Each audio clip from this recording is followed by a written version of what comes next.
નમસ્કાર વિદ્યાર્થી મિત્રો, આજે આપણે ધોરણ 9 વિષય અંગ્રેજી કન્જક્શન લેક્ચર નંબર 4માં આગળ વધીશું. અત્યાર સુધીને આપણે લેક્ચર નંબર 3 સુધીને જે કન્જક્શન જોયા એ જ રીતે હવે થોડાક આગળ વધીશું. તો દરેક લેક્ચરમાં મેં તમને કીધું હતું કે કન્જક્શન એટલે શું. તો કન્જક્શન એટલે કે બે વાક્યોને જોડવા માટે જે શબ્દોનો આપણે ઉપયોગ કરીએ છીએ તેને સંયોજક કહેવામાં આવે છે. આપણે જુદા જુદા 26 જેટલા કન્જક્શનો આપણે જોયા. હવે એમાં થોડાક આપણે આગળ વધીશું. હવે આવે છે સો ધેટ. સો ધેટ એનો મતલબ થશે એટલે કે. એનો અર્થ શું થશે? એટલે કે. પરિણામ દર્શક શબ્દની આગળ આવે. પરિણામ દર્શક જે હોય, જે વાક્ય પરિણામ દર્શક દર્શાવતું હોય એની આગળ સો ધેટનો ઉપયોગ થાય છે. સો આપેલું છે અહીંયા સો, પછી વિશેષણ જેમ કે બ્યુટીફુલ, સ્ટ્રોંગ, લોંગ, ફાઇન વગેરે આવે. ટૂંકમાં કહેવાનો મતલબ કે સો જે શબ્દ આપેલો છે સો ધેટમાં સો પછી શું આવવું જોઈએ? તો કે વિશેષણ. કોઈ પણ વિશેષણ આવવું જોઈએ. સો પછી વિશેષણ, વિશેષણ પછી ધેટ. આ પણ ધ્યાન રાખવું. એટલે કે સો, વિશેષણ અને ધેટ આ રીતે બનશે. સૌપ્રથમ સો, પછી તેનું વિશેષણ મૂકવામાં આવશે અને વિશેષણ પછી મૂકવામાં આવશે ધેટ. સો ધેટ શબ્દ જે છે એ વાક્યની વચ્ચે મૂકવામાં આવે છે. ક્યાં મૂકવામાં આવશે? વાક્યની વચ્ચે. અત્યાર સુધીના આપણે જે કોઈ પણ સંયોજકો શીખ્યા એમાં મોસ્ટ ઓફલી બધા સંયોજકો વાક્યની વચ્ચે આવે છે. અમુક એવા હતા કે વાક્યની શરૂઆતમાં આવે અને અમુક એવા પણ હતા કે વાક્યની વચમાં પણ એનો ઉપયોગ થાય અને વાક્યની શરૂઆતમાં પણ એનો ઉપયોગ થાય છે. તો સો ધેટનું આપણે એક એક્ઝામ્પલ જોઈએ. Raghav is poor. Raghav is poor, he can not buy a new bag. Raghav ગરીબ છે, તે કેન નોટ નકાર આપેલું છે, બાય અ ન્યૂ બેગ, તે નવી બેગ ખરીદી શકતો નથી. રાઘવ ગરીબ છે, તે નવી બેગ ખરીદી શકતો નથી. તો આપણે સો ધેટ વડે વાક્ય બનાવવું છે તો કઈ રીતે બનશે? તો કે રાઘવ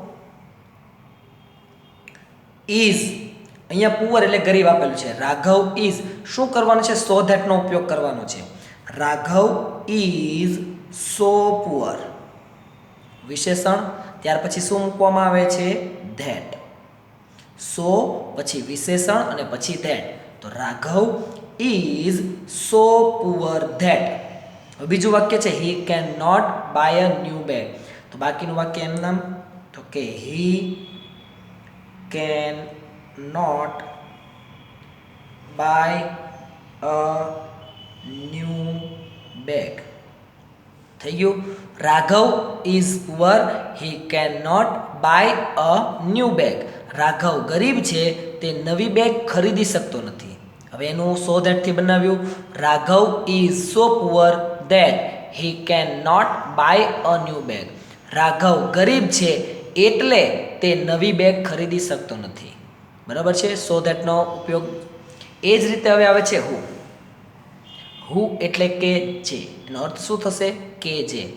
અત્યાર સુધીના આપણે WH ક્વેશ્ચન જે હતા 8મા ધોરણથી 7મામાં શીખ્યા અને 6ઠ્ઠામાં શીખ્યા. WHO એટલે કે હુ એટલે કે કોણ થાય. આપણને ખબર છે કે ભાઈ હુ વડે પ્રશ્ન પૂછે એટલે શું મળે? કર્તા વિભક્તિ મળે. તો હુ, વોટ, વેર, વેન, વિચ આવા બધા શબ્દ જે હતા એ આપણે WH પ્રશ્નાર્થ સર્વનામનો ઉપયોગ કરતા હતા. તો એ જ WH ક્વેશ્ચન જે છે એને આપણે સંયોજક તરીકે ઉપયોગ કરવાના છે. તો એમાં આપણે ઉપયોગ કઈ રીતે કરીશું એ જોઈએ. તો કે હુ જે છે કર્તા વિભક્તિ દર્શાવે છે. હું શું દર્શાવે છે? કર્તા વિભક્તિ. ખાલી જગ્યા પહેલાં, ખાલી જગ્યા પહેલાં માનવનું નામ એટલે કે કોઈ પણ વ્યક્તિનું નામ આપેલું હોય, સ્ત્રી હોય કે પુરુષ હોય, આપેલ હોય અને ખાલી જગ્યા પછી તરત જ ક્રિયાપદ. સાંભળજો, કોઈ ખાલી જગ્યા પહેલાં માનવીનું નામ હોય કે કોઈ પણ વ્યક્તિનું નામ આપેલું હોય અને ખાલી જગ્યા પછી તરત ક્રિયાપદ કે સહાયકારક ક્રિયાપદ આપેલ હોય તો ખાલી જગ્યામાં હુ મૂકી શકાય. અહીંયા ખાલી જગ્યાની વાત છે પણ આપણે વાક્ય બનાવવાના છે તો વાક્યમાં પણ એ જ રીતે કરવાનું છે. અહીંયા શું કીધું? ખાલી જગ્યા પહેલાં માનવનું નામ. અહીંયા માનવનું નામ છે, બરાબર? માનવ એટલે કોઈ પણ વ્યક્તિ, સ્ત્રી પણ આવી શકે, પુરુષ પણ આવી શકે. આપેલ હોય ક્યાં? તો કે ખાલી જગ્યાની પહેલાં. ખાલી જગ્યા પછી જો તરત જ ક્રિયાપદ હોય કે સહાયકારક ક્રિયાપદ આપેલ હોય તો તો ખાલી જગ્યામાં શું મૂકવાનું થશે આપણે? હુ. WHO, હુ. અહીંયા એક્ઝામ્પલ જોઈએ. This is the girl. This is the girl. C won the first prize. અહીંયા છે કે ભાઈ આ છોકરી છે કે તેણે C won the first prize કે તેણે પહેલું ઇનામ જીત્યું છે. હવે મારે વાક્ય બનાવવું છે તો બનાવી શકું. This is the girl. આ થયું. This is the girl. આ એ છોકરી છે એનો અર્થ હુ વડે બનાવવાનું છે તો WHO. Who is the girl. આ એ છોકરી છે કે જે હુ શું છે? Won the first prize. This is the girl. આ એ છોકરી છે કે જે પહેલું વોન ધ ફર્સ્ટ પ્રાઇઝ કે તે પહેલું ઇનામ જીત્યું છે. અહીંયા હુ શબ્દ જે છે અહીંયા આપણે કરતા જાણવા મળશે. હુ ઇઝ ધ ગર્લ એટલે આ છોકરી છે કે જેણે પહેલું ઇનામ જીત્યું છે. કોણે પહેલું ઇનામ જીત્યું છે? પ્રશ્ન પૂછે કોણે? તો કે તેણે. એટલે આપણને મળશે સી. આ જવાબ મળશે સી. કોણે ઇનામ જીત્યું છે એટલા માટે આવશે હુ. જ્યારે પણ વાક્યમાં જો વાક્યની શરૂઆતમાં હું આવે તો પણ શું દર્શાવે છે? કર્તા વિભક્તિ. બરાબર છે. તમારા વર્ગ શિક્ષક કોણ છે? તો તમે એનો જવાબ આપશો કે જે XYZ જે તમારા વર્ગ શિક્ષક હશે તે. હુ તરીકે આપશો જવાબ. તો એ જે છે હુ અને આ હુ એક જે છે કર્તા વિભક્તિ દર્શાવે છે અને આ પણ કર્તા વિભક્તિ દર્શાવે છે. પરંતુ એ વાક્યની શરૂઆતમાં WHO પ્રશ્નાર્થ હોય ત્યારે અને આ હુ છે ક્યાં દર્શાવવામાં આવે છે? વાક્યની વચ્ચે દર્શાવવામાં આવે છે. હવે આગળનું જોઈએ હુમ. હુમ એટલે કે જેને. એનો અર્થ શું થશે? કે જેને. હુમનો અર્થ. હુમનો કર્મ વિભક્તિ તરીકે ઉપયોગ થાય છે. તો હુમ અને હુ આ બંને જો આગળનું જે હુ હતું એ પણ શું હતું? કર્તા વિભક્તિ. અહીંયા હુમ જે છે એ પણ શું છે? કર્મ વિભક્તિ. હુમ આ કર્તા હતું, અહીંયા શું છે? કર્મ વિભક્તિ. ખાલી જગ્યા પહેલાં માનવનું નામ સેમ હતું. પહેલાંમાં ખાલી જગ્યા પહેલાં માનવનું નામ આપેલું હોય અને ખાલી જગ્યા પછી સર્વનામ કે માનવનું નામ શું આપેલું હોય? સર્વનામ કે માનવનું નામ આપેલ હોય તો ખાલી જગ્યામાં હુમ મૂકી શકાય. પહેલાંમાં શું હતું? હુમાં કે ખાલી જગ્યા પહેલાં માનવનું નામ અને ખાલી જગ્યા પછી તરત ક્રિયાપદ હતું. ક્રિયાપદ અથવા તો સહાયકારક ક્રિયાપદ. અહીંયા હુમ છે. હુમ શબ્દ આપેલો છે તો એનામાં પણ ખાલી જગ્યા પહેલાં માનવનું નામ અને ખાલી જગ્યા પછી સર્વનામ કે માનવનું નામ હોવું જોઈએ. માનવ હું ખાલી બોલું છું માનવ એટલે સ્પેસિફાય માનવ વ્યક્તિ નથી. માનવ એટલે સ્ત્રી વર્ગ પણ આવી શકે છે, પુરુષ વર્ગ પણ આવી શકે છે એમાં. બરાબર છે. તો શું છે? આપેલ હોય તો ખાલી જગ્યામાં હુમ મૂકી શકાય. હવે એનું એક્ઝામ્પલ જોઈએ. This is the boy. This is the boy. આ છોકરો છે. આઈ પનિશ્ડ વેલ. આઈ પનિશ્ડ વેલ. સારી રીતે એને સજા થઈ. તો ધીસ ઇઝ ધ બોય જે કોને સજા થઈ છે એ બનાવવું હોય તો this is the boy whom કે જેને I punished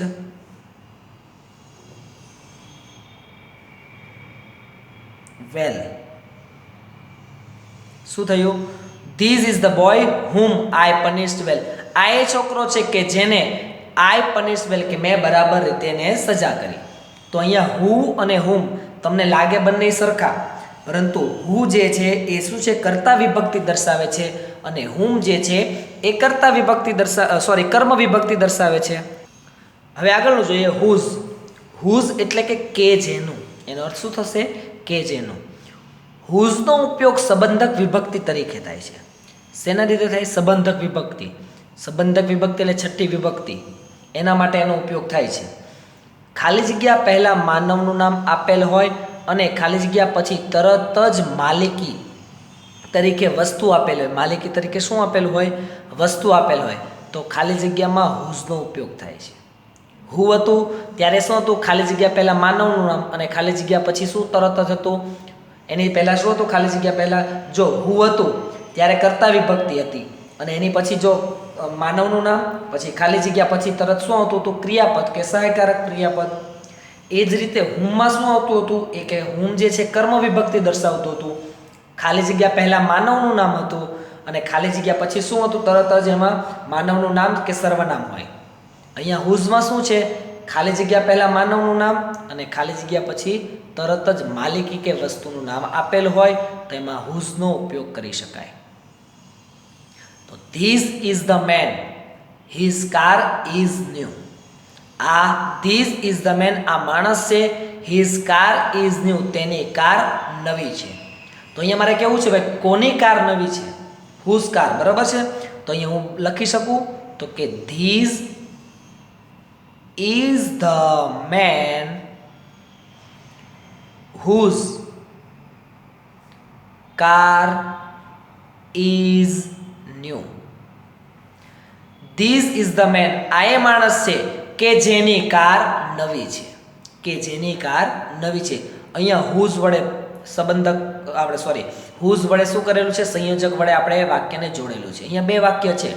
this is the man આ માણસ છે, his car is new. His કોના માટે વપરાયું છે? તો કે આ વ્યક્તિ માટે. ધીસ ઇઝ ધ મેન આ એ માણસ છે કે જેની કાર નવી છે. આવું આપણે વાક્ય બનાવ્યું છે. તો હિઝની જગ્યાએ આપણે શેનો ઉપયોગ કરીએ? હુઝ, કે જેની કાર નવી છે. બરાબર છે. હવે આવે છે વિચ. વિચ એટલે કે જે, એનો અર્થ શું થશે? કે જે. વિચનો અર્થ, વિચ નિર્જીવ જાતિ તરીકે ઉપયોગ થાય છે. નિર્જીવ વસ્તુ હોય, નિર્જીવ વસ્તુમાં કોઈ પણ આવી શકે. ટેબલ, ખુરશી, પંખો, બ્લેકબોર્ડ, પેન, પેન્સિલ, આવી નિર્જીવ વસ્તુ આવી શકે. ખાલી જગ્યા પહેલાં નિર્જીવ જાતિનું નામ આપેલ હોય તો ખાલી જગ્યામાં શું મૂકવાનું છે? Which.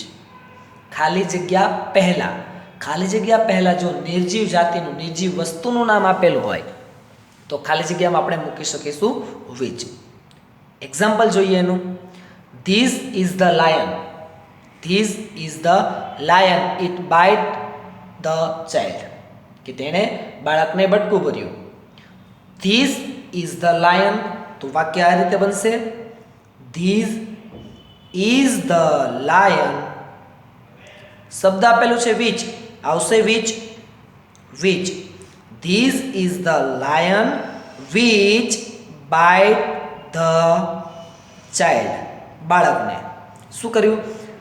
This is the lion which bite the children, કે જેણે બાળકને બટકું ભર્યું.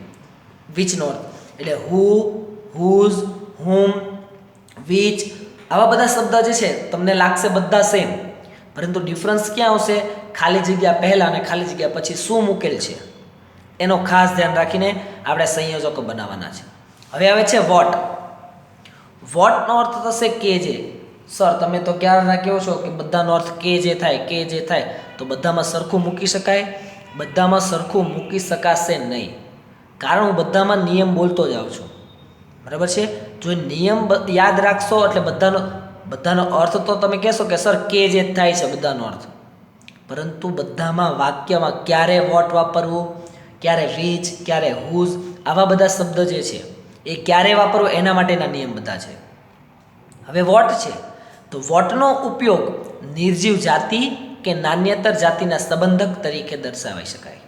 નિર્જીવ વસ્તુ હોય કે નાન્યતર જાતિ હોય એના માટે આપણે આ બધું વસ્તુ જાણી શકાય છે. તો હવે જ્યારે ખાલી જગ્યા પહેલાં ક્રિયાપદ શું છે? ખાલી જગ્યા પહેલાં ક્રિયાપદ અને ખાલી જગ્યા પછી કર્મ વિભક્તિનું નામ. આ ખાસ ધ્યાન રાખજો. જ્યારે ખાલી જગ્યા પહેલાં ક્રિયાપદ હોય, ખાલી જગ્યા પછી કર્મ વિભક્તિનું નામ હોય કે સર્વનામ આપેલ હોય ત્યારે વોટ મુકાય છે. વોટ ક્યારે મૂકવામાં આવે? પ્રશ્ન કરવામાં આવે તો કે જ્યારે પણ ખાલી જગ્યા પહેલાં ક્રિયાપદ, ખાલી જગ્યા પછી કર્મ વિભક્તિનું નામ કે સર્વનામ આપેલ હોય ત્યારે વોટ મૂકવામાં આવે છે. એક્ઝામ્પલ જોઈએ. I could not understand you say. I could not understand, હું સમજી શકતો નથી. યુ સે, તમે જે કીધું તે. બરાબર છે. હવે મારે કેવું છે કે તમે જે વસ્તુ કીધી એ જે હું વસ્તુ સમજી શક્યો નથી, તો વાક્ય કઈ રીતે આવશે? તો કે I could not understand. I could not understand. વાક્ય શું છે?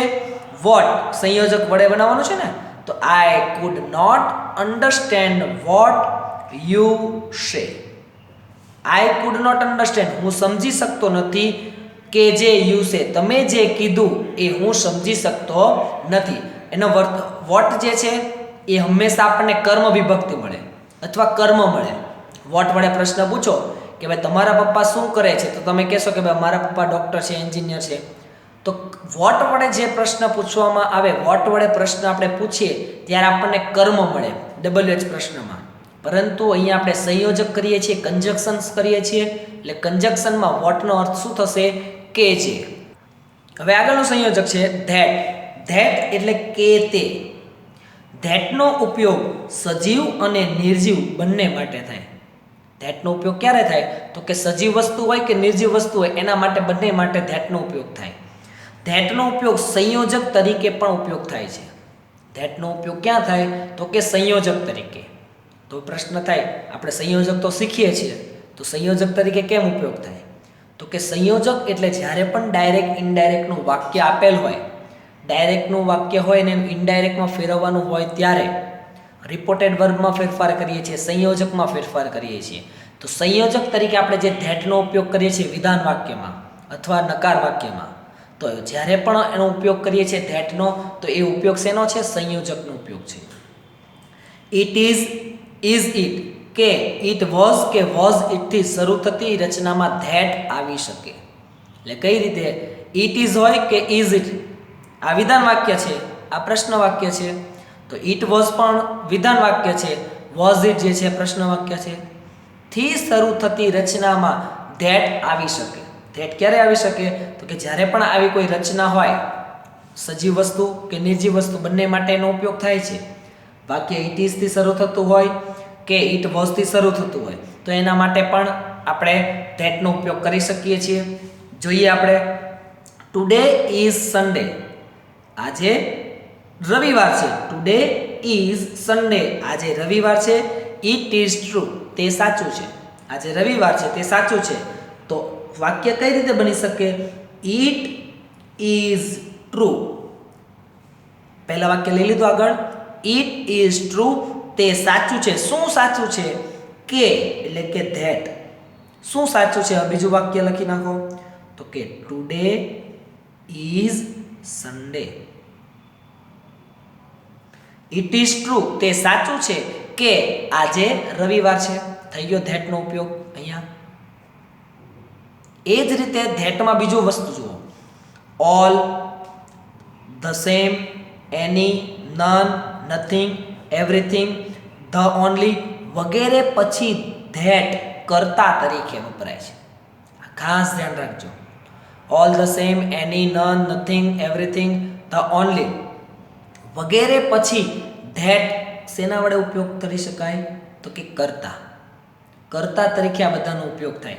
અહીંયા વાક્ય આપેલું છે, all that books is not same.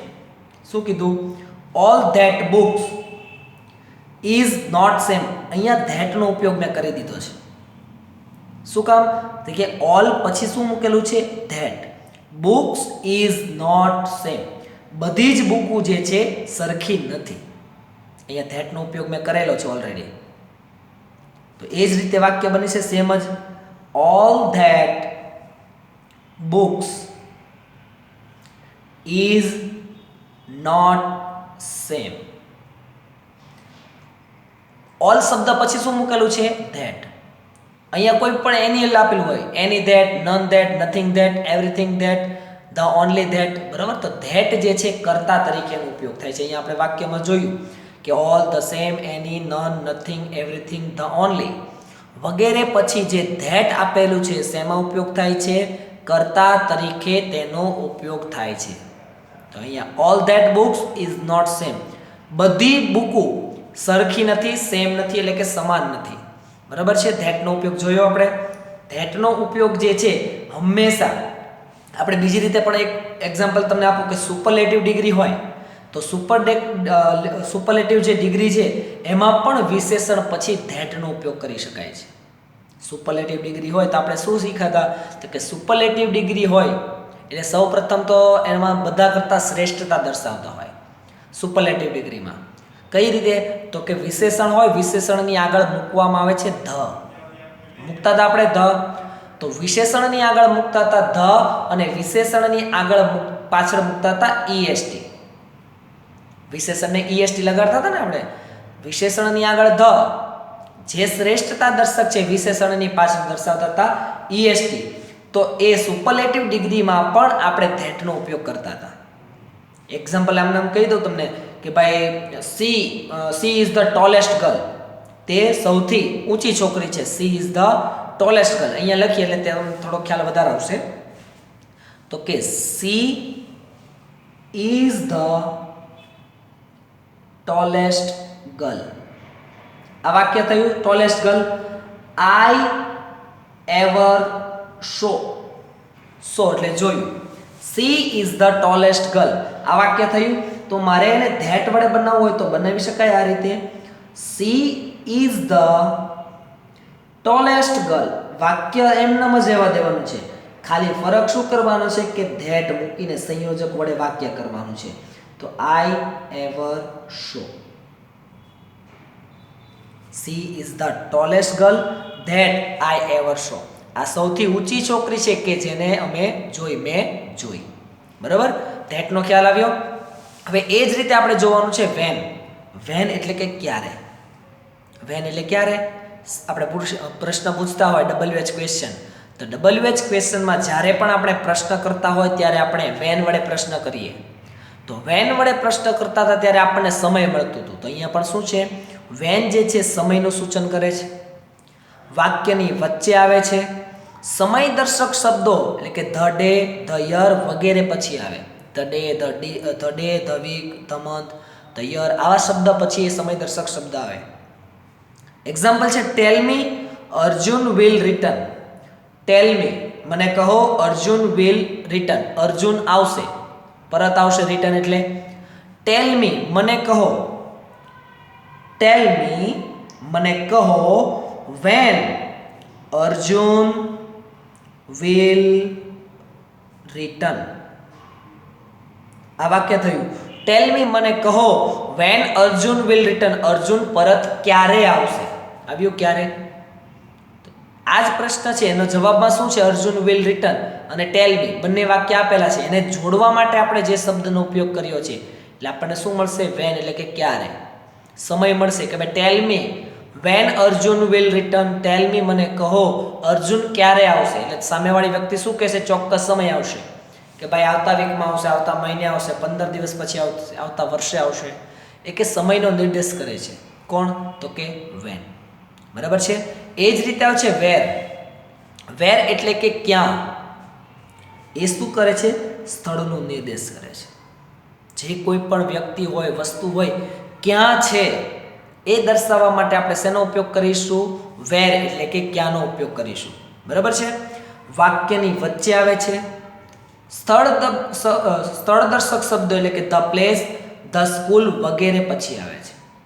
શેનો અર્થ, વેર જે છે ક્યાં આવે છે, તો કે વેરનો અર્થ તો સૌપ્રથમ થાય છે ક્યાં. વેર વડે આપણે પ્રશ્ન પૂછીશું એટલે આપણને ચોક્કસ સ્થળ મળશે. હું એમ કહું તમે ક્યાં રહો છો, તમે કહેશો કે ભાઈ અમે સુરતમાં રહીએ છીએ, તો સુરત જે છે તમારું સ્થળ થયું છે. બરાબર છે. હું એમ કહું કે ભાઈ કોઈ પણ વ્યક્તિનું નામ લઈ લઈએ કે ભાઈ અમિતાભ બચ્ચન જે છે ક્યાં રહે છે, તો તમે કહેશો કે ભાઈ બોમ્બેમાં રહે છે. તો બોમ્બે જે સ્થળ થયું એ શું થયું, સ્થળ થયું, રહેવા માટેનું સ્થળ છે. તો એટલે કે વેર વડે તમે કોઈ પણ પ્રશ્ન પૂછો છો ત્યારે તમને ચોક્કસ સ્થળ મળે છે. સ્થળ દર્શક શબ્દો એટલે કે ધ પ્લેસ, ધ સ્કૂલ વગેરે પછી આવે છે. શું, તો કે વેરવાળા શબ્દ. એટલે કે વેર જે છે એના પછી આવા બધા શબ્દ આવી શકે. એક્ઝામ્પલ જોઈએ, this is the school I study. આ સ્કૂલ છે, આઈ સ્ટડી હું ભણું છું. હવે મારે એમ કેવું હોય કે ભાઈ હું સ્કૂલ છે, આ સ્કૂલ છે તો હું ક્યાં ભણું છું, એવું કેવું હોય તો અહીંયા ધીસ ઇઝ ધ સ્કૂલ. આ શાળા છે, વેર જ્યાં આઈ સ્ટડી કે હું ભણું છું. કે જ્યાં પણ થશે અને ક્યાં પણ થશે. હું એમ કહું ક્યાં ભણો છો, તો તમે એમ કહેશો આ સ્કૂલ છે જ્યાં હું ભણું છું. તો આ પણ વેર પણ એટલે શબ્દ શું થશે, એનો અર્થ ક્યાં એનો અર્થ એવો થશે. આગળનો જોઈએ વાય. વાય એટલે કે શા માટે. વાયનો અર્થ શું થશે? શા માટે. વાય એટલે જે શબ્દનો અર્થ છે, જે સંયોજકનો અર્થ છે શા માટે. વાય વડે પ્રશ્ન પૂછી આપણને શું મળે છે? ચોક્કસ કારણ જાણવા મળે છે. જે રીતે રીઝન હોય, રીઝન આગળ આપણે જોયું ધેરફોર વાળું વાક્ય, ધેરફોર અને સો. તો ધેરફોર અને સોમાં શું હતું? પરિણામ દર્શક હતું. તો અહીંયા વાય વડે પ્રશ્ન પૂછે છે, આપણને ચોક્કસ કારણ જાણવા મળે છે. કારણ જાણવા માટે શેનો ઉપયોગ થાય છે? વાયનો. ધ રીઝન પછી પણ આવે છે. ધ રીઝન પછી પણ વાય આવી શકે, વાક્યની વચ્ચે આવે છે. આ ધ્યાન રાખજો, વાય વડે પ્રશ્ન પૂછો છો, જવાબમાં હંમેશા રીઝન આવે. કોઈ પણ પ્રશ્ન કરો, તમે શા માટે આ કાર્ય કર્યું, તો તમે જવાબ આપશો. તમે શા માટે મોડા થયા, તો તમે શું કહેશો? કારણ કેથી જ જવાબ આપીએ. કોઈ પણ વ્યક્તિ આપણને શા માટે વડે પ્રશ્ન પૂછીએ તો આપણે શેના વડે જવાબ આપીએ? કારણ કે. આપણે ગુજરાતી ભાષામાં એક પ્રશ્ન કરું કે ભાઈ શા માટે તમારા અંગ્રેજીમાં ઓછા માર્ક્સ આવ્યા, તો તમે શું કહેશો? કારણ કે અંગ્રેજી અમને આવડતું નથી. તમે શા માટે મોડા પડ્યા, તો કે કારણ કે બસ મોડી હતી, કારણ કે ઉઠવામાં મોડું થયું હતું. એટલે વાય વડે જે કોઈ પણ પ્રશ્ન પૂછીએ છીએ ત્યારે જવાબમાં હંમેશા આપણને રીઝન મળે છે, કારણ જ મળે છે. વાય વડે પ્રશ્ન પૂછીએ છીએ ત્યારે. અહીંયા એક એક્ઝામ્પલ જોઈએ, કરણ ઇઝ એબસન્ટ. કરણ ગેરહાજર છે. I don't know the reason, કે હું તેનું કારણ જાણતો નથી. અહીંયા કારણ જાણવું છે મારે કે ભાઈ કરણ જે છે શા માટે એબસન્ટ છે, તો મારે વાક્યને ઉલટસુલટ કરવું પડશે. શું કામ? અહીંયા આપી દીધું છે કરણ ઇઝ એબસન્ટ, કરણ ગેરહાજર છે. I don't know the reason, હું કારણ જાણતો નથી. અહીંયા મેં તમને કીધું કે ધ રીઝન પછી પણ આવી શકે, તો મારે ધ રીઝન પછી શું મૂકવું છે? વાય. તો વાક્ય આ રીતે બનાવી શકું હું. તો અહીંયા આપેલું છે કરણ ઇઝ એબસન્ટ, તો I don't know the reason. તો આઈ ડોન્ટ નો છે તો હું આગળ લઈ શકું. I don't know the reason. I don't know the reason, હું કારણ જાણતો નથી. વાય, શા માટે. કોણ? તો કે કરણ. કરણ ઇઝ એબસન્ટ. વાક્ય થયું I don't know the reason, હું કારણ જાણતો નથી. શા માટે? કરણ એબસન્ટ છે, ગેરહાજર છે. આ વાક્ય થયું I don't know the reason, હું ચોક્કસ કારણ જાણતો નથી. શા માટે? કરણ ગેરહાજર છે. હવે જોઈએ આગળ 37મું, હાવ એટલે કે કેવી રીતે. હાવ વડે આપણે ઘણી વખત જોયું, હાવ લોંગ, હાવ ફાર, હાવ મેની, હાવ મચ, હાવ, આવા બધા શબ્દ જે છે હાવ એ પણ WH ક્વેશ્ચનમાં એનો ઉપયોગ થાય છે. WHમાં હાવવાળા જે કોઈ પણ પ્રશ્ન હોય, હાવવાળા જેટલા પણ પ્રશ્ન છે બધાનો ઉપયોગ WH ક્વેશ્ચનમાં પણ થઈ શકે છે. તો અહીંયા આપણે આપેલું છે હાવ એટલે કે કેવી રીતે. કોઈ કાર્ય કેવી રીતે થયું, કેવી રીતે કાર્ય થયું તે જાણવા માટે એનો ઉપયોગ થાય છે હાવનો. હાઉ ઇઝ ધીસ પોસિબલ, આ કઈ રીતે શક્ય છે, કેવી રીતે શક્ય છે, તો એવું જાણવા માટે આપણે હાવનો ઉપયોગ કરીએ છીએ. અત્યાર સુધી આપણે જોયું હાવ મેની હોય તો આપણને ખબર છે કે ભાઈ કોઈ ચોક્કસ સંખ્યા મળે. હાવ મચ હોય તો કોઈ ચોક્કસ જથ્થો મળે. હાવ મેની વડે પ્રશ્ન કર્યો હોય તો હાવ મેની વડે જે કોઈ પણ સંખ્યા જાણવાની છે, જે વસ્તુ જાણવાની છે એ શબ્દનો હંમેશા બહુવચન આવશે. હાવ મચ વડે પ્રશ્ન કરીએ તો હાવ મચ પછીનો શબ્દ જે છે હંમેશા એક વચનમાં આવે. આવા ઘણા બધા નિયમો છે અલગ અલગ પ્રશ્ન વાક્ય બનાવવાના. અહીંયા આપણને આપેલું છે હાવ એટલે કે કેવી રીતે. કોઈ કાર્ય કેવી રીતે થયું છે તે જાણવા માટે તેનો ઉપયોગ થાય છે.